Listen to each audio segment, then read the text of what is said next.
Guys, स्वागत है एक और नए वीडियो में। मेरा नाम है आशीष और आज की इस वीडियो में दोस्तों बात करने वाले हैं बाइनेंस के बारे में। जी हाँ, बाइनेंस अब री केवाईसी जो है इंडियन यूजर से मांग रहा है और इसमें आपको काफ़ी डिटेल जो है वो देनी पड़ सकती है और यहाँ पे आपको प्रॉब्लम भी फेस करनी पड़ सकती है। आने वाले टाइम में हो सकता है बाइनेंस 1% जो TDS है वो भी इंप्लीमेंट कर दे। तो ऐसे में आपको क्या करना चाहिए, री केवाईसी करनी चाहिए नहीं करनी चाहिए, किसको करना चाहिए किसको नहीं करना चाहिए, उसके बारे में बात करेंगे।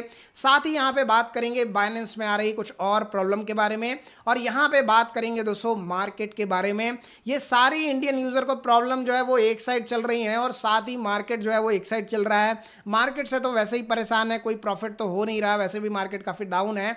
और यहां पे जो ये इंडियन यूजर के साथ में प्रॉब्लम आ रही है एक्सचेंजेस को लेके, TDS को लेके, टैक्स को लेके, वो सारी अलग चल रही हैं। तो यहां पे मार्केट कैसा जा सकता है आने वाले 1-2 हफ्तों के अंदर, उसके बारे में बात करेंगे।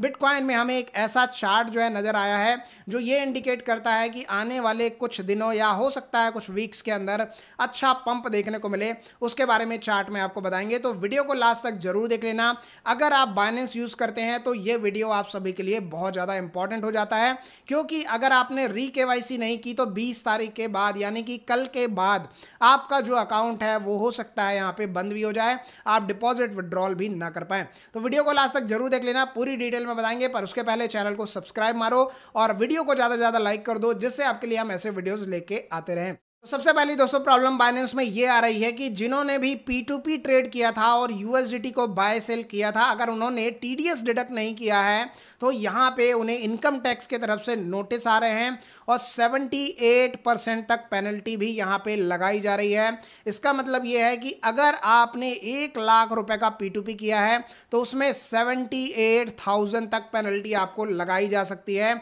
अगर आपने TDS नहीं काटा है। और ये देखो 6 अप्रैल की डिटेल है और इसके बारे में हमने काफ़ी बार आपको बताया भी है, टेलीग्राम पे भी बताया है। और देखो FIU यहाँ पे अब एक्शन ले रहा है।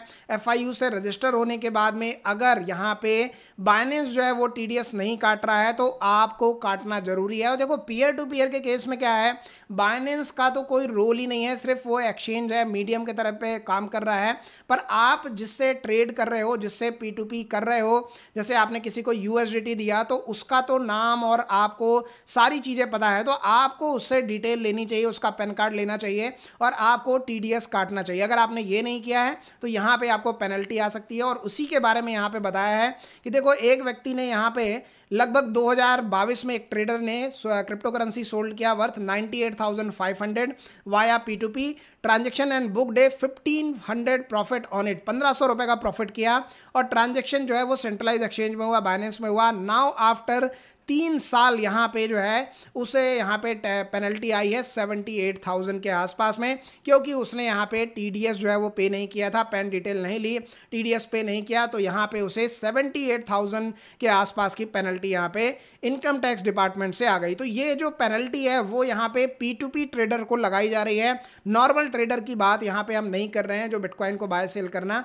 तो यहाँ पे P2P वालों के लिए सबसे बड़ी मुसीबत ये है कि अगर आपने यहाँ पे लार्ज अमाउंट में P2P ट्रेड किया है और TDS नहीं डिडक्ट किया तो आपको इनकम टैक्स का नोटिस आ सकता है, क्योंकि डेटा अब इन्हें शेयर करना पड़ेगा। तो ये सबसे बड़ी प्रॉब्लम है जो P2P यूजर को फेस करनी पड़ रही है। अगर आपने भी किया है तो थोड़ा सा सेफ रहिएगा, फ्यूचर में अगर आप कर रहे हैं तो आप TDS जरूर काटें, पैन डिटेल जरूर ले। अब यहाँ पे बात करते हैं बाइनेंस के बारे में, जो यहाँ पे अब री केवाईसी मांग रहा है बाइनेंस। तो देखो बाइनेंस जो है अब यहाँ पे, क्योंकि इंडिया जो है एंटी मनी लॉन्ड्रिंग एक्ट के अंदर जो है ये सब आता है, तो यहाँ पे अब बाइनेंस जो है री केवाईसी मांग रहा है। और री केवाईसी में अगर आप जाते हो तो अगर आपने पहले आधार लगाया था, आधार कार्ड लगाया था, तो अब आपको पैन कार्ड भी सबमिट करना पड़ेगा। और पैन कार्ड अगर आप सबमिट करते हो तो इसके क्या मायने हैं आप ये भी आप समझ सकते हो। पैन कार्ड अगर आपने सबमिट किया तो इनकम टैक्स के पास में ये सारी ट्रेड की डिटेल जाएगी और हो सकता है फ्यूचर में आपको 1% TDS यहाँ पे भी देना पड़े। अगर आप इंडियन यूजर हैं तो आपको कैसे पता चलेगा, एक्सचेंज को कैसे पता चलेगा कि आप इंडियन यूजर हैं?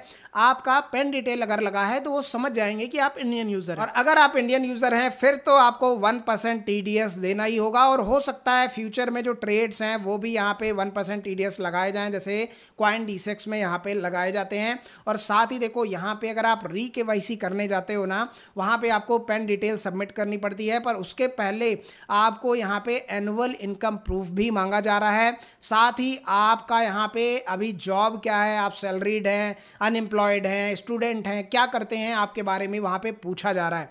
अब देखो सबसे बड़ी इसमें प्रॉब्लम किसको होने वाली है, जो यहाँ पे जॉब कर रहा है वो तो शेयर कर देगा कि भाई मैं तो जॉब कर रहा हूँ और मेरी जो एनुअल इनकम है वो 5 लाख 10 लाख है, तो मेरा इतना इन्वेस्टमेंट है।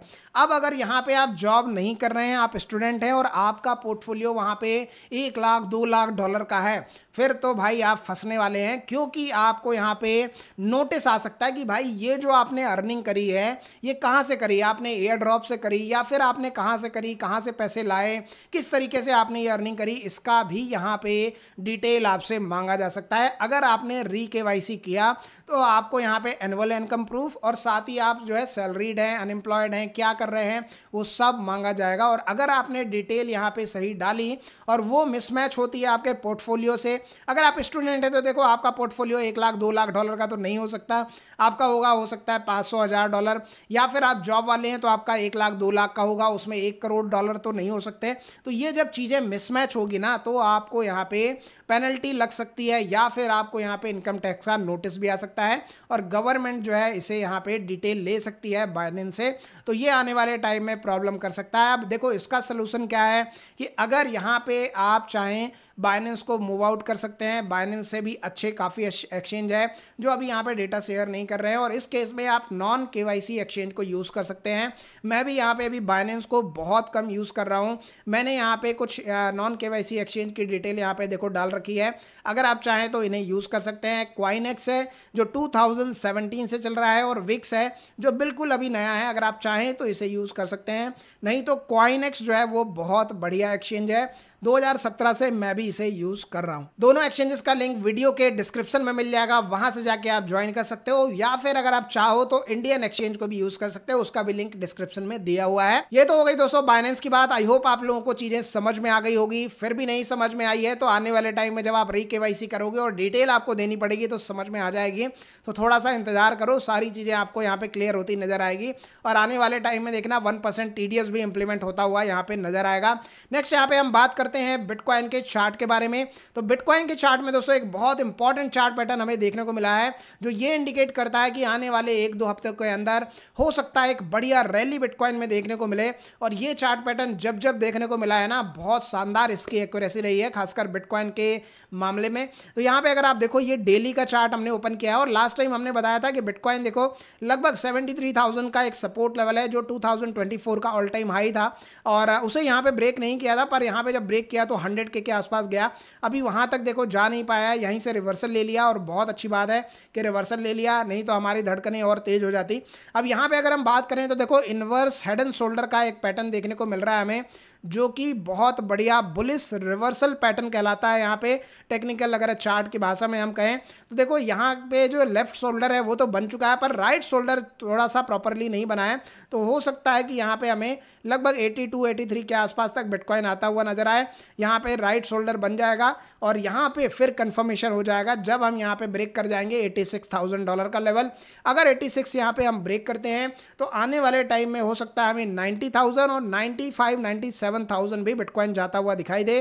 क्योंकि अगर हम इसकी डेप्थ की बात करें, यहाँ तक जो इसका नेकलाइन होता है ना, और ये नेकलाइन से अगर हम यहाँ से काउंट करें तो लगभग 14-15% के आसपास का नेकलाइन है और 15% अगर हम देखें तो लगभग 1 लाख डॉलर के आसपास तक देखो ये यहाँ पे लेके जा सकता है बिटकॉइन की रैली को। तो अगर बिटकॉइन में रैली आती है तो ऑल्ट कॉइन तो बढ़िया पंप करने वाले हैं, इसलिए ऑल्ट कॉइन को डिप में बाय करके जरूर रख लेना। पिछले वाले वीडियो में हमने आपको कुछ अच्छे कॉइन्स बताए थे जिसमें आपको हमने हाइप बताया था। आज हाइप अपने डिप लेवल से लगभग 95% जो है रिकवर कर चुका है। आई होप आपने बाय किया होगा, बहुत सारे कॉइन धीरे धीरे रिकवर कर रहे हैं और मुझे लगता है जल्दी हमें ऑल्ट कॉइन में अच्छी रैली देखने को मिलेगी। अगर बिटकॉइन यहाँ से 1 लाख डॉलर जाता है ना तो ऑल्ट कॉइन बहुत जल्दी यहाँ पे रिकवर करते हुए नजर आएंगे। तो इसे मिस मत करना, बहुत शानदार इंडिकेशन है और आने वाले टाइम में बढ़िया पंप होता हुआ बिटकॉइन हमें देखने को मिल सकता है। ये बात अलग है कि यहाँ पे ट्रंप जो है कोई नया बखेड़ा ना खड़ा कर दें, अगर वो ऐसा कुछ करते हैं तो डेफिनेटली डेफिनेटली उसका इफेक्ट जो है मार्केट में पड़ सकता है। बट जो यहाँ पे चार्ट पैटर्न दिख रहा है ना वो बहुत बुलिश है। मेरे हिसाब से यहाँ पे बिटकॉइन में अच्छी रैली 1-2 हफ्ते के अंदर ही हमें देखने को मिल सकती है। हो सकता है 2-3 दिनों के अंदर ही यहाँ पे देखने को मिल जाए। आपका क्या कहना है इस मामले में कमेंट सेक्शन में जरूर बताना। इस वीडियो में दोस्तों इतना ही। आई होप आपको वीडियो पसंद आया होगा। वीडियो अच्छा लगा हो ज़्यादा से ज़्यादा लाइक कर दो। चैनल पर नए हो सब्सक्राइब करके जाना। मिलेंगे नेक्स्ट वीडियो में, तब तक के लिए bye bye and take care.